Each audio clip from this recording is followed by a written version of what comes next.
I'm here with Senor General Manager of the HRT team, who sadly couldn't compete here in Australia. Senor, how do you feel about that? It was our best result ever.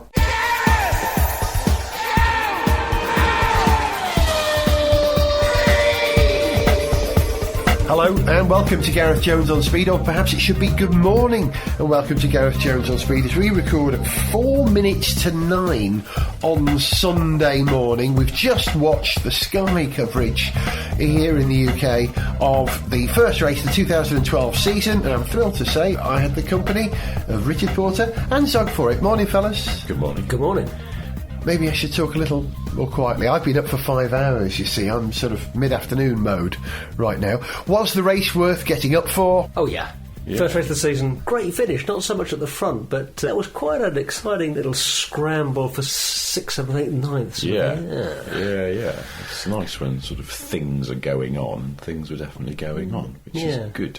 And also, I think I was going to use the phrase take-home, which sounds terribly marketing-y nonsensy, but my take-home from this race would be that the most beautiful car is also the fastest, and that's nice. Yeah. Apart from the fact that it's great to see McLaren having such a cracking start to the season, I love the fact that we had a Williams fighting with Ferrari for a good bunch of the race. Haven't seen that for a while. Lotus back up being really competitive, and there's a bit of a throwback to the 80s, really, isn't it? You know, we haven't seen Williams and Lotus 80s really up there for a while. So I've just realised, Richard, you're talking quietly because Mrs. Sniff is still asleep upstairs. No, sorry, she's 2 floors up. I don't think she can hear us. Is she? All right. Well, I'm talking quietly because I'm quite tired, because I was out late last night, sort of almost to the lateness where I thought, should I even bother going to bed? That's bad. So I've had about 3 hours sleep, and I'm feeling a bit unusual. But you're still looking perkier than you were when we arrived. It is the penalty. When you arrived. It is the penalty of catching the first race of the season, isn't it? You've got to get up in the middle of the night. We're never to bed early. Okay, if you didn't see the race because you chose not to send your money to Sky, and I understand that. Reasonable decision. I won't do everyone, but I'll do the top 10 for you in reverse order. Finishing 10th, Paul di Resta in the Force India Mercedes, and that's because Hulk went out very early on. Hulk being Hulkenberg, of course. 9th, Daniel Ricciardo, or Old Ricky, you're so fine, as I prefer to call him. Why is he Daniel Ricciardo? Because I look at that, and that to me says Ricciardo.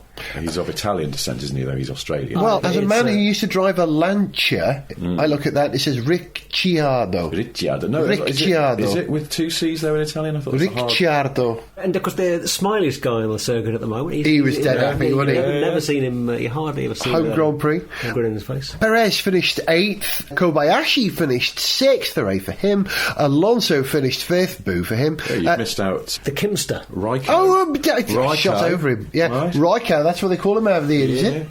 Kimi Raikkonen, who finished 7th in his debut in the Loudus, although we all know it's a Renault. Webber 4th, Hamilton 3rd, Vettel 2nd, and Button 1st. I'm closing this computer now. With a sense of finality. I'm finished with this. That's all I care about the results. It's the entertainment of the day that's the most important thing. But if you do enjoy a result where your guys do well, I'm very, very happy, because I think I've said on the programme, I've certainly said it out loud, that this should be Jensen's year this year. He's bedded in. So it's a good start to the year for my prediction. Is he going to maintain it? I think he could be. Why wouldn't he? Exactly. Can we say a secret like that? Please, after you. Why wouldn't he? He's confident. He's got a great car under him. He's in great form. It's a shame to see Lewis looking a bit down in the dumps. Grumpy. But then, actually, if I was him, I'd have been royally irritated as well. He put it on pole and then away from him, he went up 3rd. I mean, that's the thing, that was his race to win, and he somehow managed not only relinquish the lead almost immediately to his teammate, but also somehow Sebastian Vettel snuck in there for 2nd almost without anyone noticing. Yeah, just before the safety car, wasn't it? He just lost out. High risk strategy with the 1 in 1 out pit stop that McLaren did. He was happier in qualifying yesterday, and I was pleased to see a more cheerful Lewis again, because I'm a bit fed up of old grumpy draws, really. Although the single grumpiest driver in F1 at the moment is Paul di Resta, who even when he's happy looks like he's about to shout at you, doesn't he? He's just dour. He's a dour Scotsman. What would it take to cheer him up? I mean, nothing. It's impossible. Yeah. I don't know. Win a Grand Prix and then be rewarded with an enormous bowl of porridge, and he'd still be like, "Oh." I'm just assuming things that Scottish people like. Sorry, if you're Scottish. Paul, you've been granted independence. Yeah. Well, it's fantastic news. I really am over the moon now. It really is brilliant. Yes, okay. So we got the happiest driver in Formula I'll tell you One. who also was surprisingly chatty, I noticed afterwards, was grumpy Fernando Alonso. Not grumpy, actually quite loquacious by his standards. And he's had his eyebrows freshly partitioned, I noticed. and I mean, given what a really rotten start Ferrari are getting to the season, yeah, he was surprisingly perky because doesn't seem to be working extremely well, does it? No, as and it stands. Albeit Alonso managed to get something special out of it, really being coming fifth. Looks to me like they've gone for a very slippery car, but they've gone too slippery. It's a very low downforce car. They're trying to play that game, and they've just gone too far at the moment. So, in my opinion, I think it's something that can be trimmed out. There's lots of talk of Ferrari got to redesign their car. No, they don't. They've just got to rework the data, and they've got to change the aero. But I thought it was also chewing through its tyres. Yeah, chewing its tyres because it's slippery at the moment. If they can get more grip from aerodynamics rather than mechanical grip, it won't chew its tyres quite so much. Maybe it'll be a little slower. I mean, it was fifth today. Yeah, no, it's not bad, is it? I know it was going, oh, the Ferrari's terrible. It's not. It was fifth, but that's because Alonso don't much care for him. Is a brilliant driver and can extract the best from a car in a way that Felipe Massa can't. Even when he's not clattering into people rather carelessly. We would have liked to have seen another replay of that incident with Senna, but it looked like it was just say it was Massa's clumsy. fault. So I think it's Hamilton's fault, surely. Well, I was going to say if Massa had had more pace from that car and from his own ability, he could have easily twatted into Hamilton instead, but he just couldn't get that far ahead. So it was frustration. He couldn't get to Hamilton. He had to hit someone else.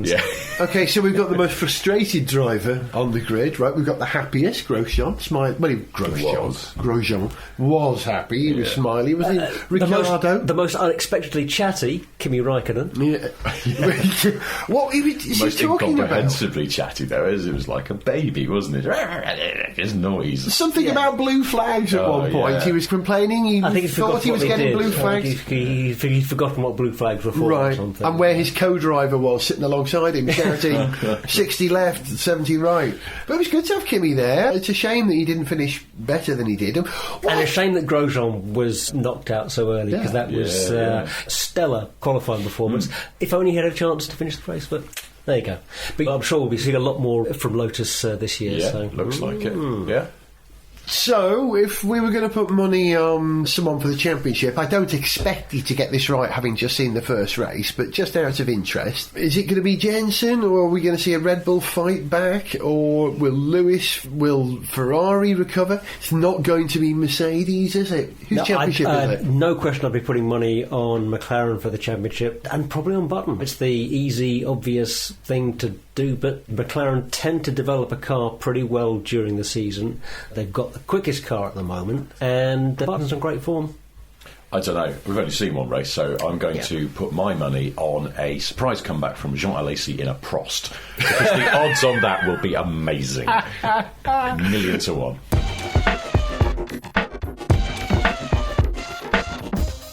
Recently, Gareth Jones on Speed has brought you music that sounds a bit like the Super Furry Animals.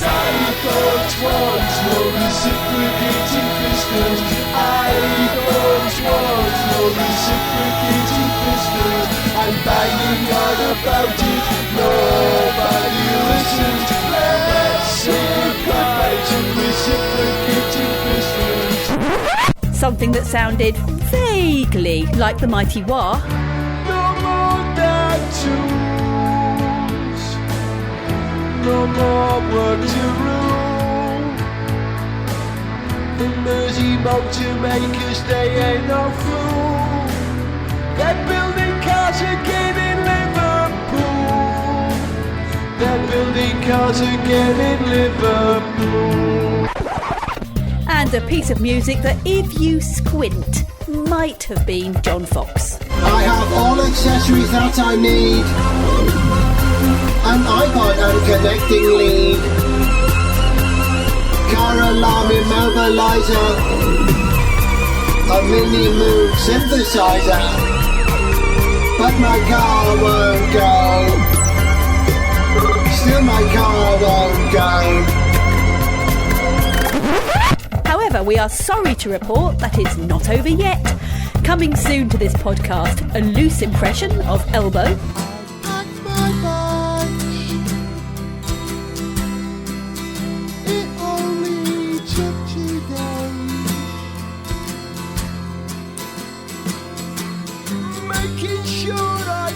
Everything I need.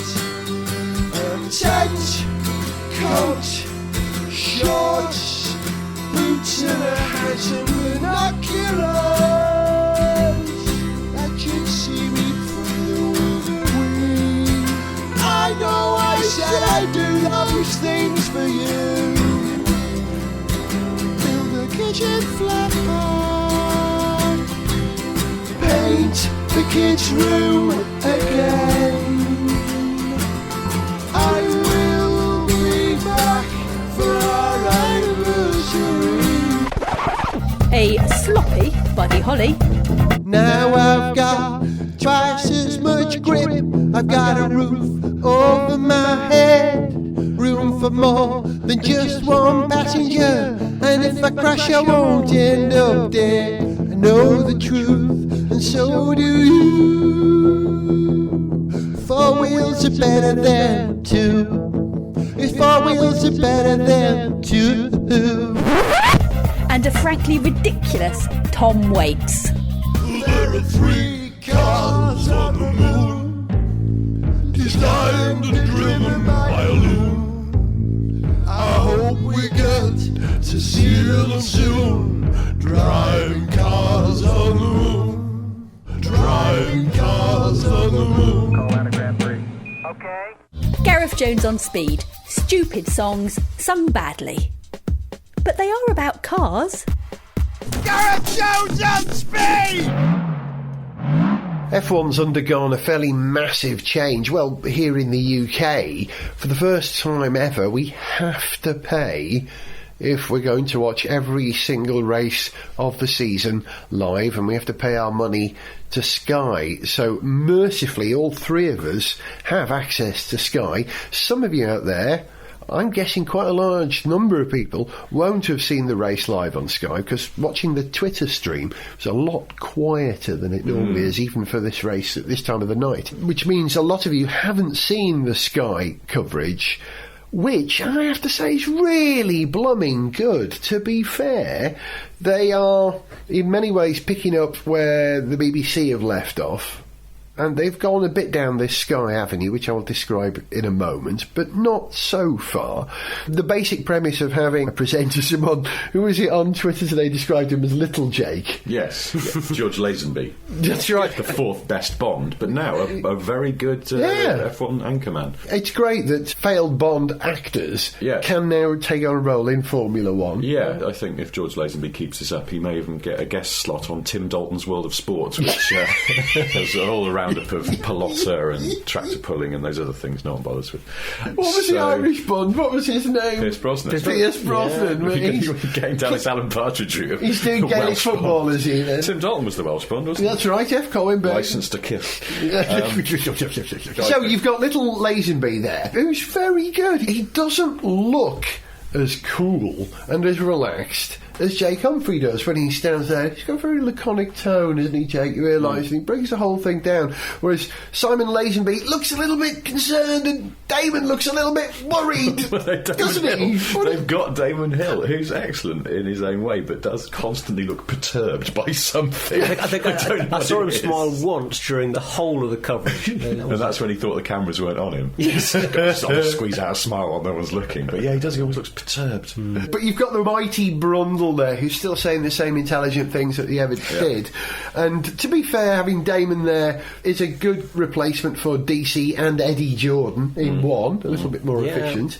When it comes to commentary, Sky have got the excellent David Croft with Brundle, and I like the way Crofty can crank it up a bit and give it a bit of oomph. Yeah, because we were used to hearing David Croft on the 5 Live radio coverage, and I didn't always listen to that. I was in the car and I couldn't see a race, I'd listen to it. But seeing him do it with pictures, I was watching some of the qualifying yesterday, and I was suddenly like, I've forgotten how bloody good David Croft is. He is. He's really first rate. He knows when to crank it up, when to give it energy. Yeah. He's actually very good at avoiding the banal, I think, as well, which is always a pitfall that commentators can fall into. Yeah, it's very human, you know. You feel like it's a real person. He's not going through motions in any sort of way, and he's good for that. Now, I've also listened to the BBC coverage. Did you see the qualifying on the BBC? I watched the highlights, yes. Yeah. I missed out on watching the BBC's coverage. I haven't seen how they've changed this year. I'll have to catch up with that on the next race. I don't know whether it's sort of psychological and whether it's just me, and I feel torn here because Jake Humphries is a mate of mine, and I do like and love what the BBC did with the F1 when they had it properly and just give it away. But I was watching the highlights package of the qualifying, and having seen how swishy Sky were doing things already earlier in the day, watching the BBC, it just felt a bit threadbare.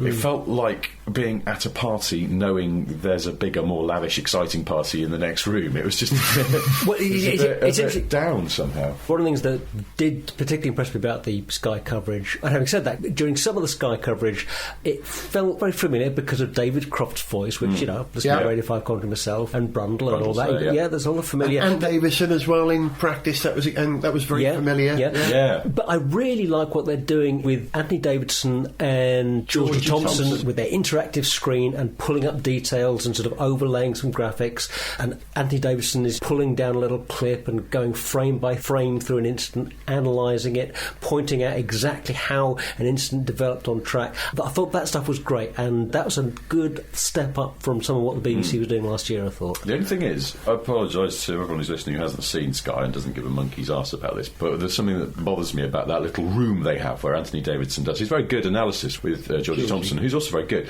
but they've got stick mics, and they're in what is a little studio, and the convention of television would be you have a little personal mic clip to your lapel, right? But they've given them stick mics, and it's almost like Sky sort of go, this is sport, must have a stick mic because it's sport, make it look like sport, but it's just annoying. Do they stick mics all the time, actually? They did today, yes. I don't know about, I can't remember yesterday. That's exactly a point I was going to pick up on, that if there's a difference between the Sky coverage and the BBC coverage, is that there is a sort of a gloss to the Sky coverage, which is Sky Sports, which comes with their grammar. Less so in the live programme. In the build-up show, that's sort of the launch of Sky F1 HD, again, Simon Lazenby, Brundle and Damon, very good, with Ted Kravitz doing a virtual car tour. It was right, it's an augmented reality car in front of him.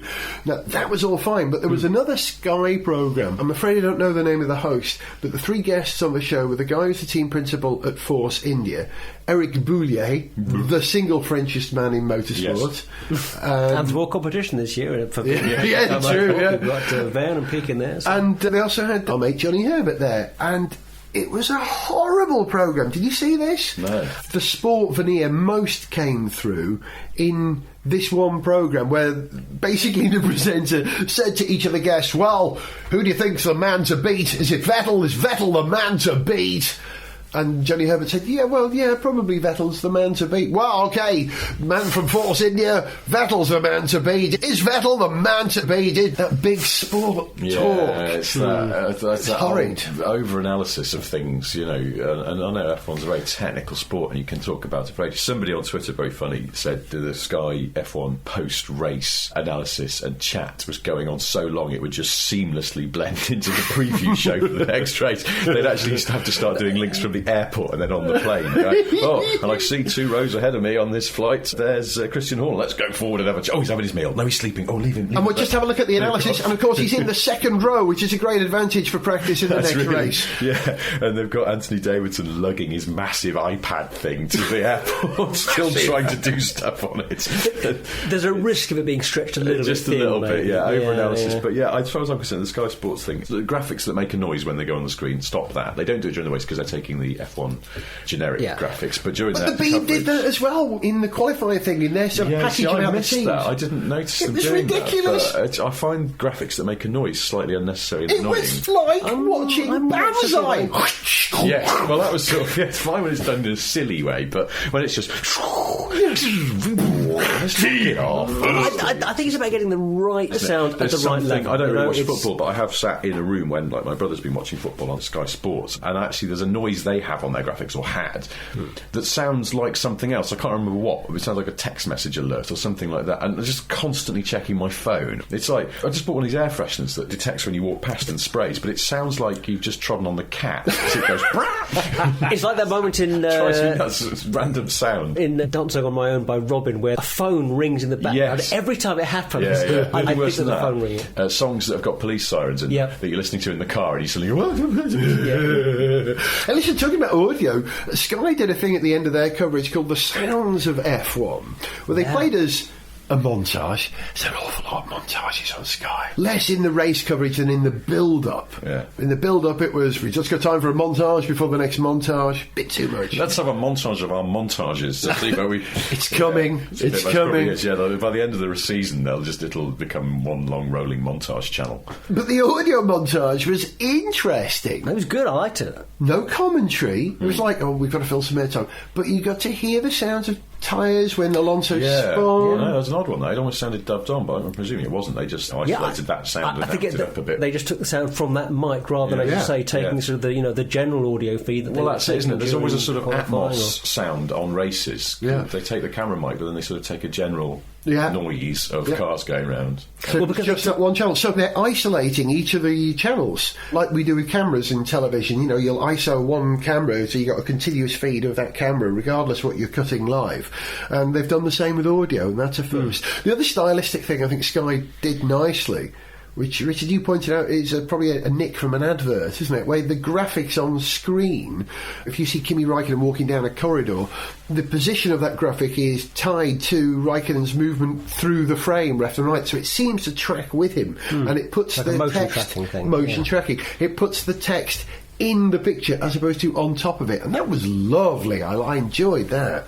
And they've also, that fidgety camera thing that became, what was the first TV show to do fidgety camera? The handheld Hill Street Blues or something, was it? Homicide, Light of the Street. Homicide, I think before that, quite a lot of stuff's done it. It was a police thing, wasn't it? In movies where you just got a single camera that moves around a lot. Yeah, well, they put movements in. You see this in their montages, but they put movements in the frame, and I swear that they're doing those in post-production. They weren't shot like that.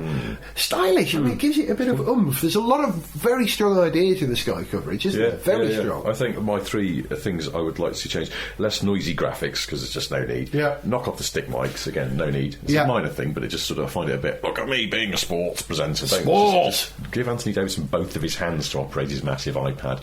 And more Ted Kravitz in the race. I know this is done on a sort of ad hoc basis, and they just, if there's something relevant, but he seems sort of not a bit underused. And we like Old Lumsden Bumhat. Nice to see the other Bumhat there, though. Lenny Bumhat. There's a Bumhat family reunion. Yeah, Lenny Bumhat, and in fact, probably the reason why there was less Ted in the Sky coverage of the race was that there's an F1 show on Saturday night after qualifying. Well, they record it Saturday night, which was essentially Ted and Georgie Thompson's show in the pit lane, very chatty, lots of airtime, and there was this lovely sequence where the Bumhats got together and discussed that they might be related because Ted uses his mother's maiden name, Kravitz. His real name, as we know, is Bumhat. But whereas it's the other way with Lenny Kravitz, isn't it? I think he actually uses the name Bumhat, but his real name is Kravitz. Yes, that's his stage name.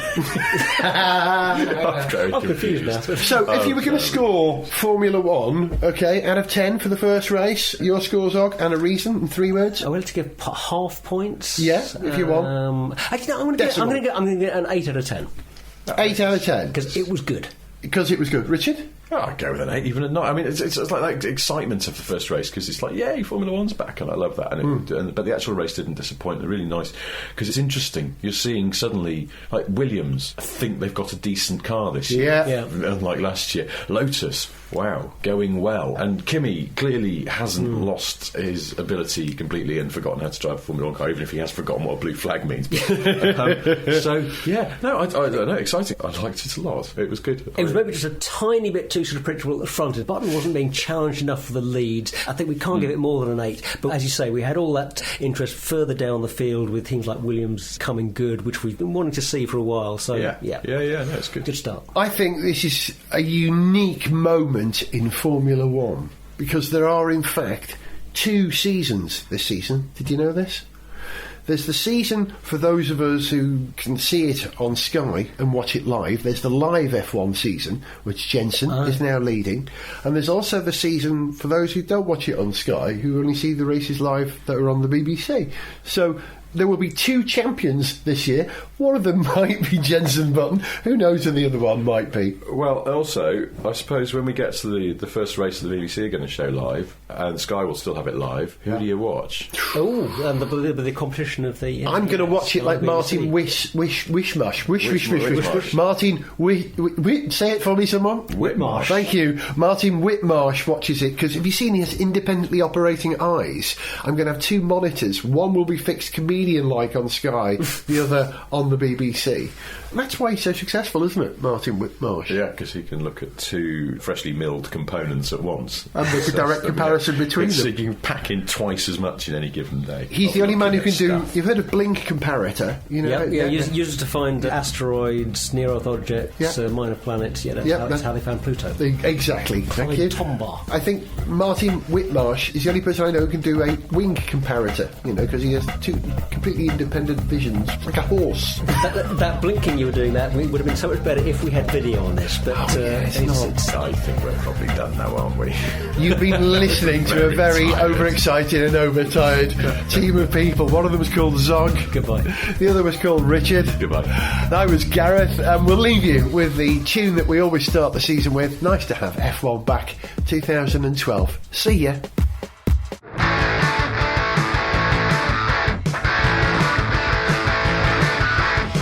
F1's back and now it's on Sky, but the definition of the price is high. Richard Branson saw no future, sold Virgin Racing to Marussia. Lotus at Caterham and Renault at Lotus. I know it's complicated, how you keep in focus. Crazy Dave and nowhere to be seen. Crofty and Blood will make a wonderful team. Business as usual at the grid from 10. Hawk went out to give the very first bend. Yes, Hamilton! But there's been a start of Jensen Button second championship!